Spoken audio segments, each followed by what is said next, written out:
The horse refused the gait.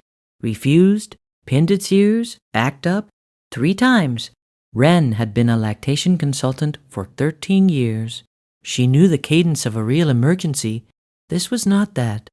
This was Goose, 4 years old, 92 pounds, doing something he had never done in 4 years. She made coffee. She told herself she would deal with it after breakfast. Narrator, Part 3. She had seen this before, not in this house, in other people's houses.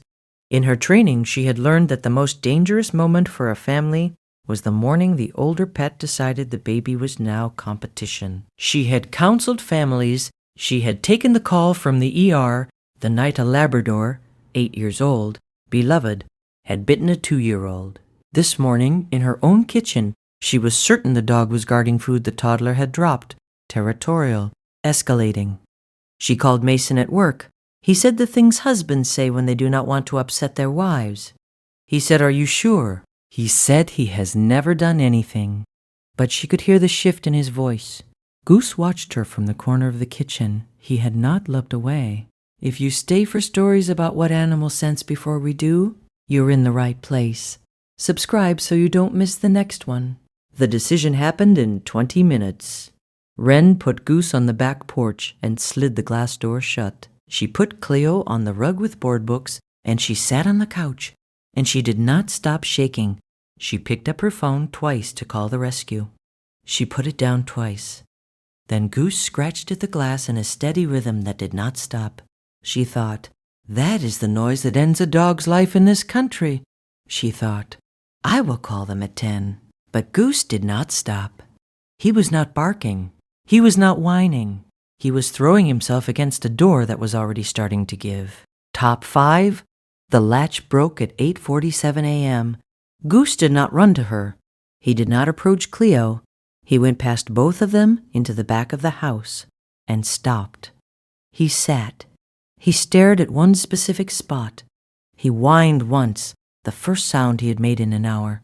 Wren followed because she did not know what else to do. The most dangerous animal in her kitchen, the one she had been ready to surrender 40 minutes earlier, was not threatening anyone.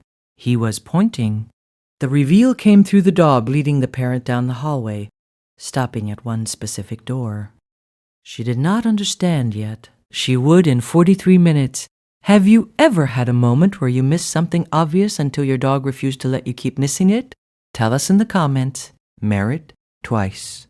Then his eyes rolled. Then he did not respond to his name. The ambulance was there in 11 minutes. Wren sat in the back and watched a paramedic she had trained 6 years earlier hold her son's airway open. They were at the hospital in 7 minutes.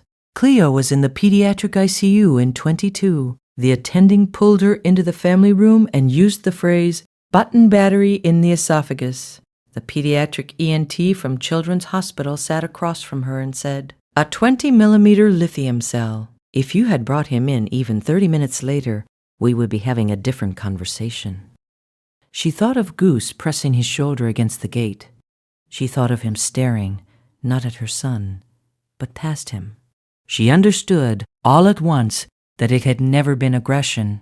Goose had been smelling a coin-sized battery from a TV remote for 2 hours. He had known before any machine could have told her. What she had read as a threat had been a sentence in a language she did not know how to translate. Every guardian deserves to be recognized. If stories like this matter to you, subscribe so you never miss the next one. Wren opened the back door before she set the car seat down. Goose did not run. He walked to the carrier and lowered his head onto the edge of it. He did not move for the next hour. The vet later told her that animals can detect changes in a child's body chemistry before any human eye registers a symptom. Wren already knew. She had felt the weight of him against her hand at the gate. That night, she sat on the kitchen floor next to him for a long time and said nothing, because there was nothing she could say that he did not already know. He licked the toddler's hand exactly twice, and then he closed his eyes. Somewhere in this country, tonight, another animal is doing the same thing for another family. And nobody knows yet.